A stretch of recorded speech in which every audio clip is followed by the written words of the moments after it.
माननीय जोधपुर हाईकोर्ट के फैसले के बाद से उत्तर प्रदेश में पिछली 69,000 सहायक अध्यापकों की भर्ती में बीएड अभ्यर्थियों की एलिजिबिलिटी पर फिर से एक बार सवाल उठने लगा है। क्या ये सभी अभ्यर्थी भी प्रभावित होंगे? साथ ही माननीय कोर्ट ने किन मामलों को आधार बनाते हुए बीएड अभ्यर्थियों को अमान्य घोषित कर दिया है, इसका पूरा प्रभाव अन्य राज्यों पर भी पड़ेगा। इस पर हम लोग डिटेल में चर्चा करेंगे। साथ ही यूपी टीईटी 2021 में कुछ बड़ी खबरें प्रकाश में आ रही हैं जिसे आपको जानना बेहद जरूरी है। और सीटेट 2021 के लिए एडमिट कार्ड कब जारी किया जाएगा, ऐसे तमाम शिक्षा जगत से जुड़े कुछ अन्य महत्वपूर्ण खबरों को भी देखने वाले हैं। तो अंत तक जरूर जुड़े रहिएगा इस वीडियो के साथ, बिना किसी पार्ट को स्किप किए हुए। नमस्कार दोस्तों, मेरा नाम है नीरज और आप देख रहे हैं करियर बिट यूट्यूब चैनल। अगर आप इस चैनल पर पहली बार विजिट कर रहे हैं तो इसको सब्सक्राइब करते हुए बेल आइकन को प्रेस करना ना भूलें। माननीय जोधपुर हाईकोर्ट के द्वारा बीएड के खिलाफ जो फैसला दिया गया था, अगर उसको डिटेल में आप समझना चाहते हैं तो इस वीडियो के डिस्क्रिप्शन में आपको एक डेडिकेटेड वीडियो का लिंक मिलेगा, जिस पर क्लिक करके आप उस पूरे फैसले को समझ सकते हैं। इस वीडियो में हम लोग बात करेंगे कि उस फैसले का उत्तर प्रदेश में क्या प्रभाव पड़ने वाला है। ताकि आपको ज्ञात होगा, एनसीटी के द्वारा जो 28 जून 2018 का नोटिफिकेशन जारी किया गया था, उसके लिए माननीय कोर्ट में एनसीटी ने स्वीकार किया कि एमएचआरडी मिनिस्ट्री के द्वारा उनको डायरेक्शन दिया गया था इस नोटिफिकेशन को जारी करने के क्रम में। इस पर टिप्पणी करते हुए माननीय कोर्ट ने स्पष्ट शब्दों में कहा, आप स्क्रीन पर देखिए, the ministry of HRD had no authority to give any direction in this respect. मतलब कि एमएचआरडी मिनिस्ट्री के पास कोई अधिकार ही नहीं है, कोई उनके पास अथॉरिटी ही नहीं है कि वह इस प्रकार के डायरेक्शन एनसीटी को जारी कर सके। पांचवें पॉइंट में आप देख सकते हैं, in terms of section 35 of NCTE act any regulations framed by NCT have to be placed before the parliament for its approval, which has not been done in this present case।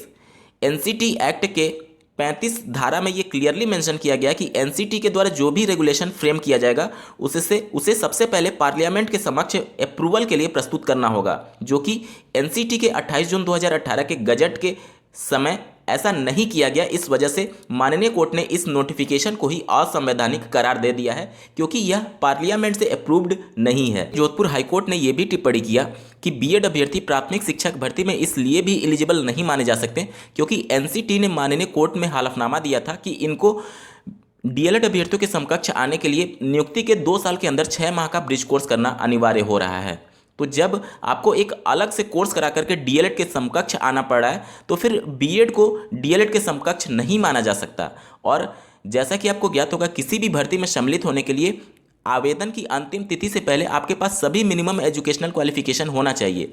और BEd के संदर्भ में आप नियुक्ति पहले दे रहे हैं और उनको ट्रेनिंग बाद में दे रहे हैं। इन्हीं सबको आधार बनाते हुए उन्होंने बीएड अभ्यर्थियों को प्राथमिक शिक्षक भर्ती के लिए पूरी तरीके से अमान्य घोषित कर दिया है। इन सबका प्रभाव उत्तर प्रदेश में पिछली 69,000 सहायक अध्यापकों की भर्ती के मामले में भी पड़ सकता है, क्योंकि यहाँ पर अभी तक ब्रिज कोर्स स्टार्ट तक नहीं किया गया है।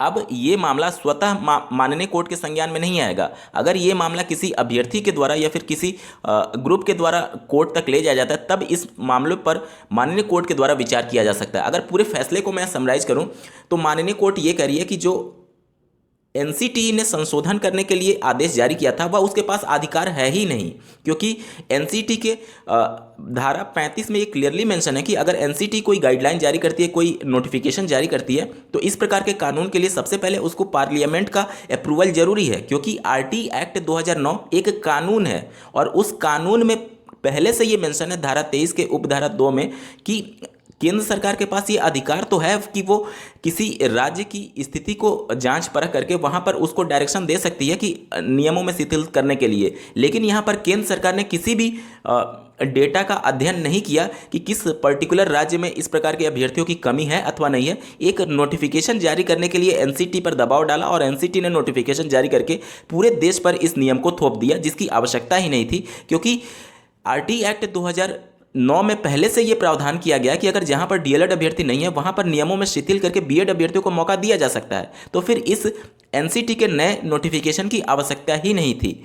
इस पूरे मामले को इस प्रकार से माननीय कोर्ट ने समझाने की कोशिश की है कि अगर किसी अभ्यर्थी को मान लीजिए भूख लगी है और उसके सामने खाना परोसा गया है, अब कोई अभ्यर्थी उस खाने को ना खा करके सबसे पहले मार्केट जाता है और उसके बाद से दाल चावल सब्जी खरीद करके लाता है, उसे पकाता है, तब जा करके खाता है। यही काम सरकार कर रही है। जब आपके पास पहले से पका पकाया खाना आपके सामने है, यानी डीएलएड अभ्यर्थी जो पहले से प्रशिक्षित है, उनको आप हायर ना करके पहले आप खाना पकाने की व्यवस्था शुरू कर रहे हैं, यानी कि पहले ट्रेनिंग देने जा रहे हैं उन अभ्यर्थियों को जो कि प्रशिक्षित ही नहीं है उस प्राथमिक स्तर के शिक्षक बनने के लिए, और उनको आप हायर करने जा रहे हैं और नियुक्ति के बाद उनको 6 माह का ब्रिज कोर्स करा रहे हैं। तो इन सभी बातों को आधार बनाते हुए माननीय कोर्ट ने एनसीटी के उस गजट को ही रद्द कर दिया है जिसके आधार पर बीएड अभ्यर्थी प्राथमिक शिक्षक भर्ती में सम्मिलित हो रहे थे। इस फैसले को और ज़्यादा डिटेल में समझने के लिए आप इस वीडियो का डिस्क्रिप्शन जरूर चेक करिएगा, हर एक पॉइंट पर मैंने बात कर रखा है। चलिए आगे बढ़ते हैं। उत्तर प्रदेश में हाल में आयोजित टीटी का पेपर लीक होने का मामला बुधवार को लोकसभा में उठा। केंद्र सरकार से इस मामले में हस्तक्षेप कर पीड़ित अभ्यर्थियों को जरूरी मदद करने की अपील की गई है। यहाँ पर देख सकते हैं बसपा की संगीता आज़ाद ने शून्यकाल में यह मामला उठाया और कहा कि उत्तर प्रदेश में पिछले 5 साल में लगातार कई प्रतियोगी परीक्षाओं के पेपर लीक हुए हैं, लेकिन दोषियों को सख्ती से दंडित नहीं किया गया है, जिसके कारण उनके हौसले बढ़ रहे हैं और लगातार पेपर लीक की घटनाएं प्रकाश में आ रही हैं। उन्होंने कहा कि प्रभावित युवाओं को के हित के लिए परीक्षाओं को तुरंत दोबारा आयोजित किया जाना चाहिए और जिन बच्चों की उम्र निकल रही है उनको छूट दी जानी चाहिए। इसके साथ ही परीक्षा केंद्रों पर आने जाने के लिए परीक्षार्थियों को भत्ता दिया जाना चाहिए। उनका कहना था कि नौकरी की आशा लगाए युवा इंतजार कर रहे हैं, इसलिए पेपर लीक होने के बाद सरकार तुरंत परीक्षाएं आयोजित करे।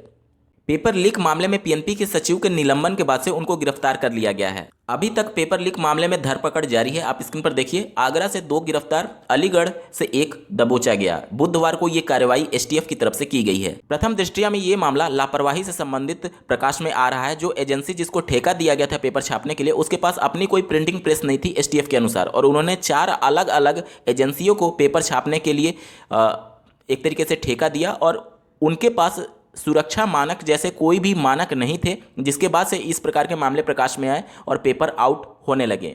हालांकि ये आशंका जताई जा रही है कि जब पेपर छापने का ठेका लगभग 1 महीने पहले दिया गया था, पेपर के 1 महीने पहले, उसके बाद ही लगातार अभ्यर्थी उन सभी एजेंसियों से संपर्क करने लगे, मतलब माफिया, और पेपर आउट जैसे मामले 1 महीने पहले ही हो चुके थे। स्क्रीन पर आप इसके संबंध में आर्टिकल देख पा रहे होंगे। शहर में हुई थी पेपर छापने का ठेका लेने वाली कंपनी के लोगों से डील। पीएनपी के जो सचिव थे उन्होंने इस बात को स्वीकार किया है कि उनसे गलती हुई है ठेका देने में। आप स्क्रीन पर देख पा रहे होंगे, पूछताछ के दौरान अपनी गलती को स्वीकार कर लिया है।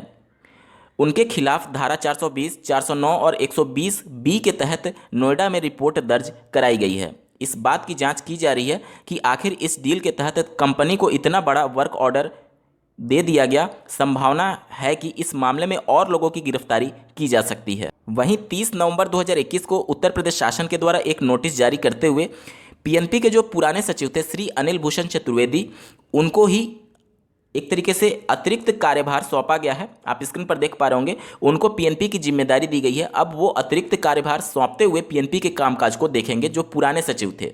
यूपीपीएससी आयोग के द्वारा पीसीएस 2021 के रिजल्ट की घोषणा कर दी गई है। इसमें एक पद के सापेक्ष 11 गुना अभ्यर्थियों को पास किया गया है, जिस पर अभ्यर्थी सवाल उठा रहे हैं, क्योंकि पहले यूपीपीएससी आयोग के द्वारा यह कहा गया था कि एक पद के सापेक्ष 15 गुना अभ्यर्थियों को क्वालिफाई किया जाएगा। बात करें सीटेट 2021 के एडमिट कार्ड की, तो 7 दिसंबर 2021 से पहले सीबीएसई के द्वारा सीटेट का एडमिट कार्ड जारी कर दिया जाएगा। इस वीडियो को देखने के लिए आपका बहुत बहुत धन्यवाद। भगवान करे आपका दिन शुभ हो।